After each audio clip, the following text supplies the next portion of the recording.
A man steps outside a crowded bar for 30 seconds, and a bullet goes straight through his head.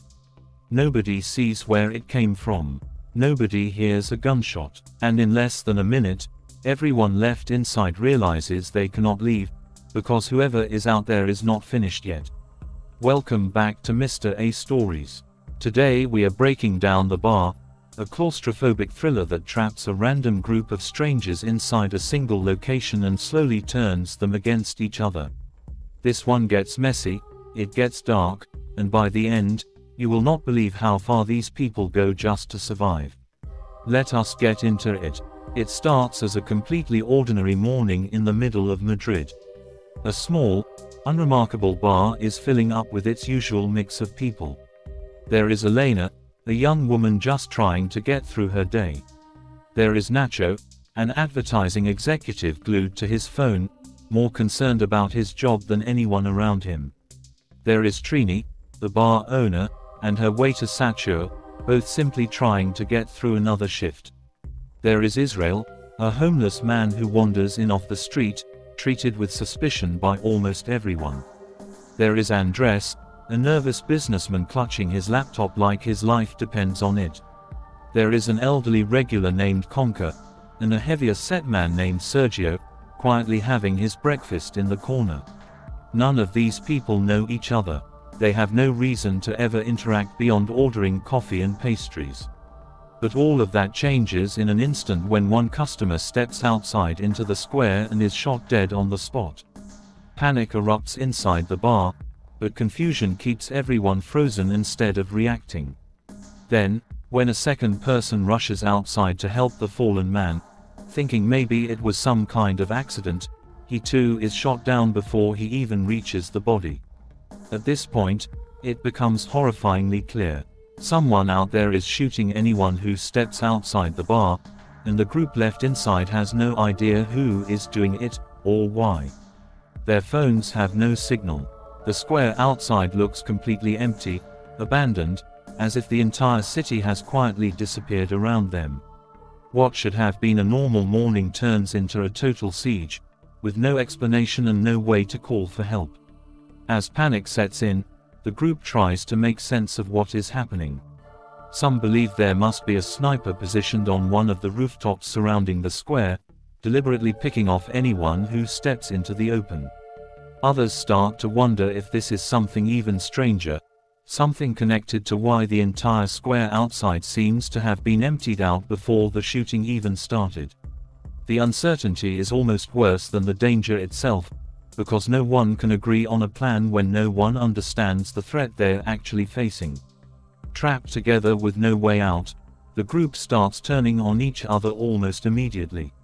Old social habits and prejudices resurface fast.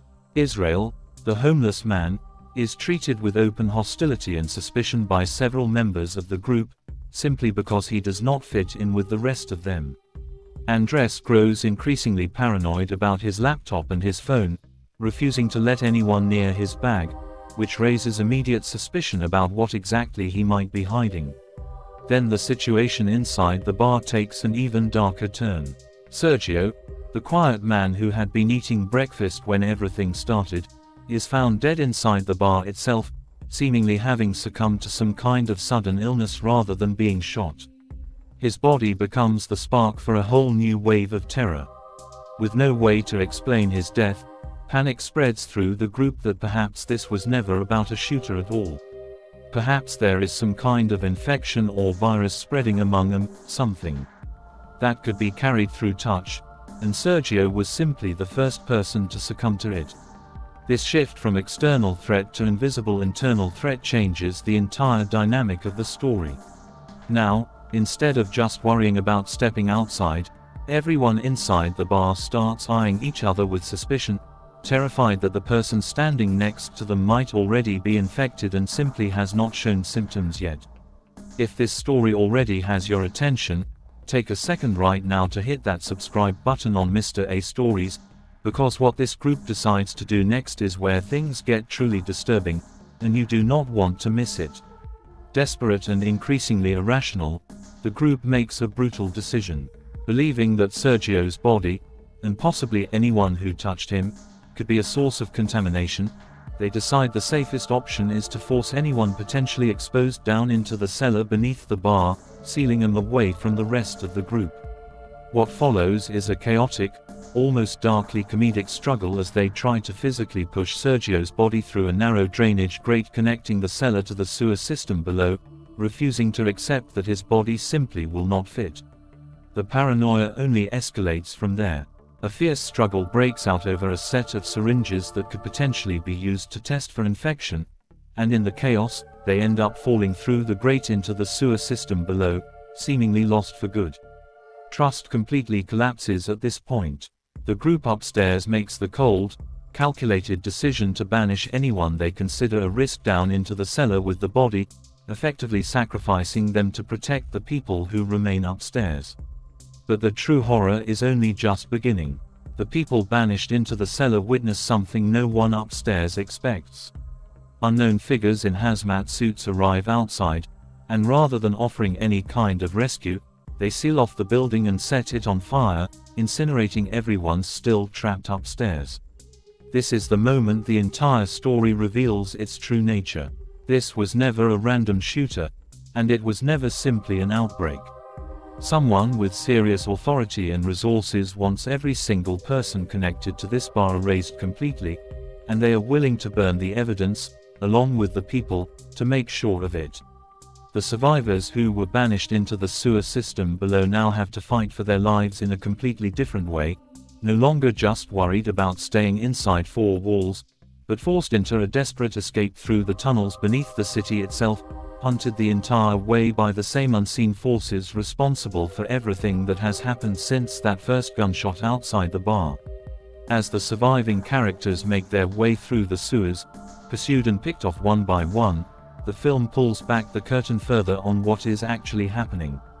What looked like a random act of violence is revealed to be part of a much larger, deliberate cover-up, something involving experimental testing connected to the city's homeless population, with the events at the bar being a brutal, calculated attempt to contain and erase anyone who may have witnessed or been exposed to something the authorities never wanted exposed to the public.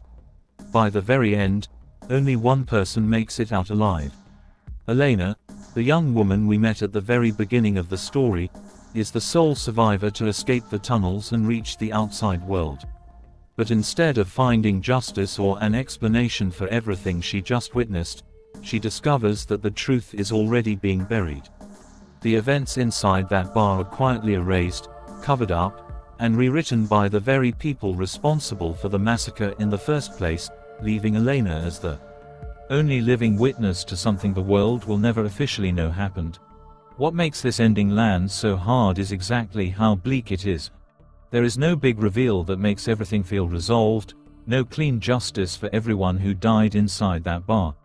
Instead, the story ends on the unsettling idea that ordinary people can be erased entirely by forces far more powerful than themselves, and no one outside those walls will ever know the truth.